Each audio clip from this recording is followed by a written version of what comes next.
as Trump takes a victory lap for the big, beautiful bill, moving a step forward to hitting his desk, he also calls out Mayorkas saying he's going to look into him. He could get arrested. This one is actually kind of funny. Welcome to Doug in Exile. This is where the happy patriots are. Let's listen in on Trump. Why hasn't he been arrested yet? Obviously you guys are cleaning up the mess that was made deliberately for the past 4 years. And so people want accountability. It's great to see that the border is secured, and it's great to see the state level cooperation. But I guess I would ask you, why hasn't he been held accountable, or anybody really? Well, pardons were given out by to many people, and they shouldn't have been given out. Like the Unselect Committee of Political Thugs was given a pardon because they destroyed all of the information from 2 years of hearings, and they should be arrested, but they were given pardons. Was he given a pardon, Mayorkas? Was he not? I don't believe so. Well, I take a look at that one, because what he did is it's beyond incompetence. I like this too. Trump isn't even sure if he got a pardon or not. His mind is elsewhere. This is my message to MAGA, to my brothers and sisters in MAGA, because we keep thinking down here in the trenches, like, isn't arresting Mayorkas on day one of your administration? No, Trump's got a whole agenda, running the country, engaging other countries.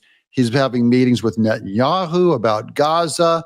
He's trying to, trying to get Putin to back down. He's brokering deals in African countries. He's running the world. And then he just now gets a question about Mayorkas going, oh, yeah, I guess let's take a look at that guy. Something had to be done. Now, with that being said, he took orders from other people, and he was really doing the orders. And you could say he was very loyal to them, because it must have been very hard for him to stand up and sit up and, talk about what he allowed to happen to this country. No, it was actually very easy for him to do with a straight face, because Mayorkas is one of those guys that can lie with a straight face.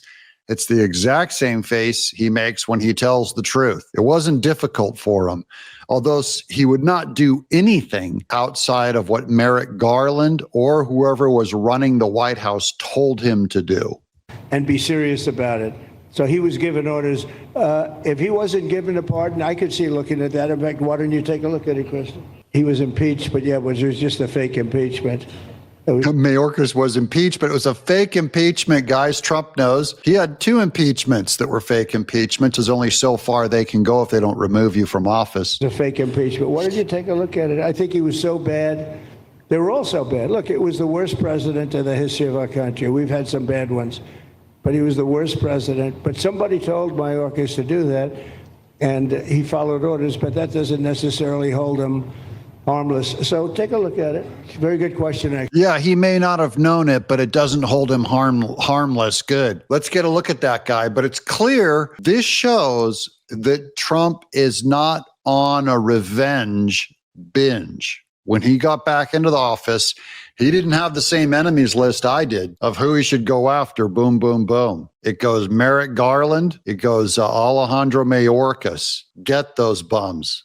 And he just, Trump's moving on. And that's a different strategy to take. Trump is going after the election stuff, with the ballots and stuff like that. But I actually think he'd have an easier time going after someone like Alejandro Mayorkas. But he's ready to put that in the past. We're going to get to more of Trump. But first, I wanted to show you some word salad from Gavin Newsom, utterly failing California, where he claims he has no idea about the housing problem in California. This is his solution, is word salad. Of all of that, we have too much demand chasing too little supply. It's not complicated. This is Econ 101. LA has never had a time where it had enough housing. For the last 40 years, it has had too much demand chasing too little housing. That's what drives its costs up over and over again.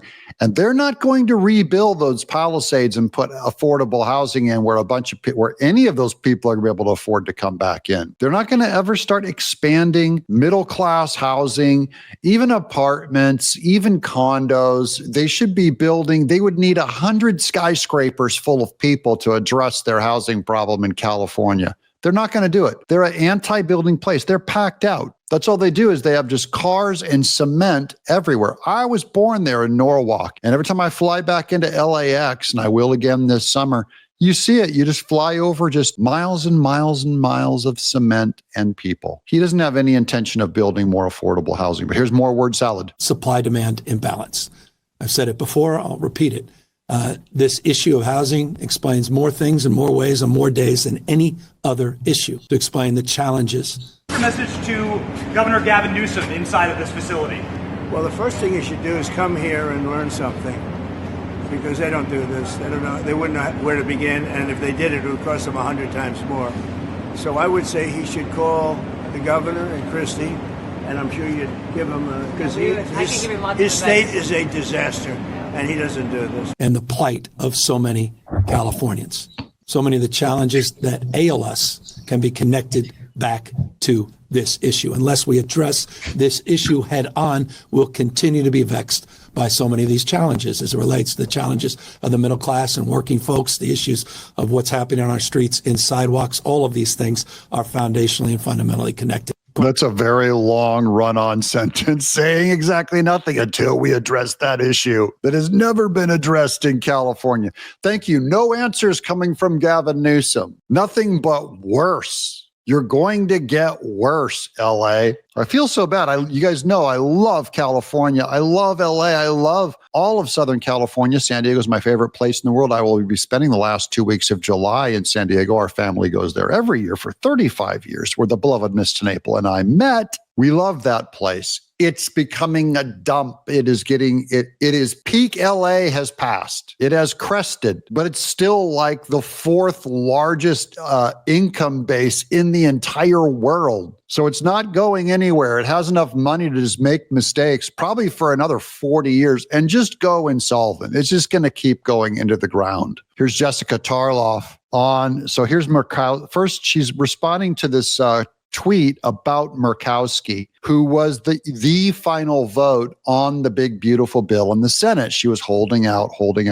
Murkowski tells reporters she wants the House because now that it passes the Senate, it goes back to the House for final signing. She wants the House to send the one big, beautiful bill back to the Senate again, back and forth. She wants them to make significant enough changes that it has to get sent back to the Senate to continue the work, but she voted for it. Quote, my hope is that the House is going to look at this and recognize that we're not there yet. Murkowski said, though she voted for it. Thank you, Murkowski, for your vote. Here's Jessica Tarloff. This isn't governing. So I just want to, this is my message to Murkowski. You think playing the middle is going to win you any favor with Democrats? Here's Jessica Tarloff. The only person she calls out is Murkowski, the one that's probably closest to the Democrat Party. And Jessica Tarloff is getting her for being stepping one molecule out of line with the leftist agenda. This isn't governing. It's dereliction of duty. At least 10 GOP senators voiced real concerns, and the Democrats were hoping that they would get those GOP senators would get their way. Deficit, Medicaid, energy, SNAP, yet only 3 opposed the bill. The rest caved under Trump's pressure. Don't count on vulnerable House members to block it either. So it's going back to the House. Jessica Tarloff is predicting that it's going to pass the House and then go to the president's desk to sign by July 4th. I believe we're getting close. Here's Don Luker nailing Thomas Massie. Breaking. Polls already show that Rep. Thomas Massie will be getting replaced during the Republican primary. Here's a Kentucky poll, Republican primary. Here's Nicole Lee Ethington. I haven't heard of her. I'll have to do more research on her. She has 31%, so I haven't even heard of her, and she's already doing 12 points over Massie. Thomas Massie has 19% and a whopping undecided 51%. The people don't even have anyone to get excited about. There's Thomas Massie. Career over for going up against Trump. Here's Trump versus Musk. Now, this one, this is bad. This is an insider guy. Now they're turning on Elon Musk. Humiliated. A former friend of Elon Musk reveals why The fences may not be mended between the billionaire and real Donald Trump as president pushes to pass the big, beautiful bill through Congress. His friend says deep down it's over. Musk's former friend warns the billionaire Musk will do everything to damage Trump. Let me get this off camera so you can see a little better. This says, knowing Elon the way I know him, I do think he's going to do everything he can to damage the president. Remember, this guy, he's driven.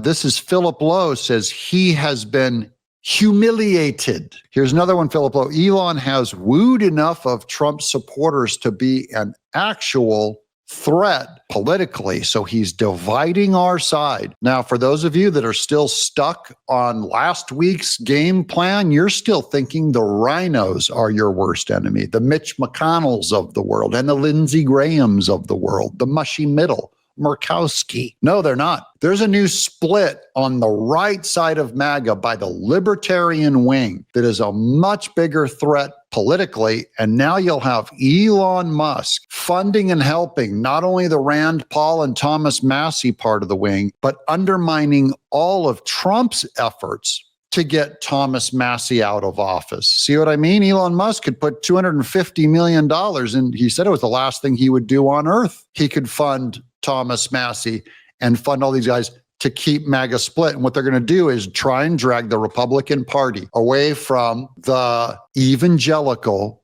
middle and drag it over to the atheist libertarian side. That's what he could be doing. Now, I don't see Elon Musk as a political enemy yet. It depends on what he's willing to do about that threat. Now, here's what I wrote on Twitter to Elon Musk. Not that I'm not, he's not listening to me, but this is what I had to say. Here's the reporter asking Trump's going to deport Elon Musk. He said, we'll have to look into it. We might have to put Doge on Elon Musk. He was talking about his subsidies. And then Elon Musk wrote here, this is his most recent tweet on the subject.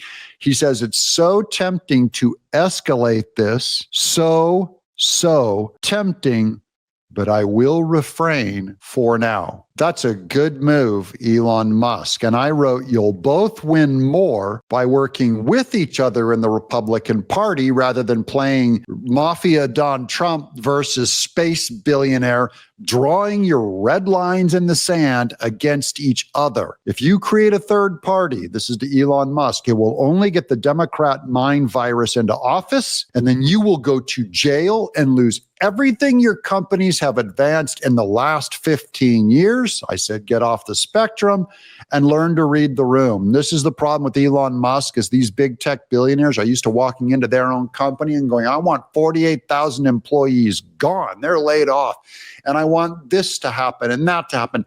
That's not the way the Senate works. This is a representative government. Representative government means they don't just represent me and Elon Musk.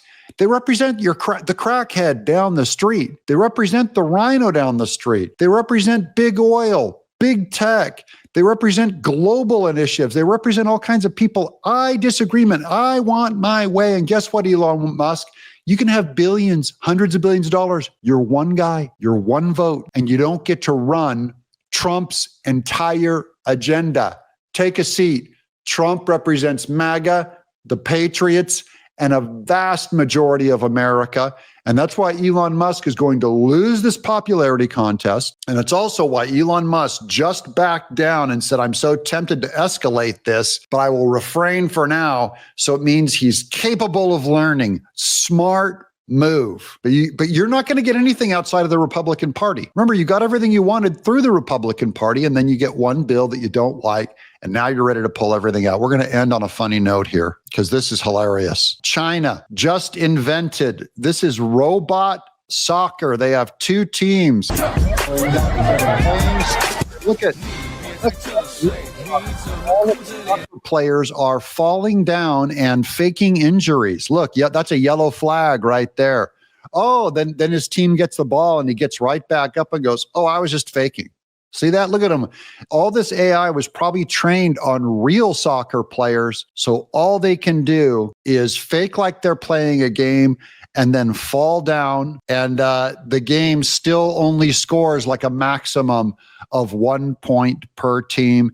as the audience is bored to death. Robot soccer, just like real soccer. That's my take on it. What do you guys think? That I just bug a whole lot of soccer fans out there? Soccer fans, people out there who love soccer, which is an alleged sport. Glad you guys are around. 2 more videos to come. Subscribing is how you say thank you. I'm Doug in Exile.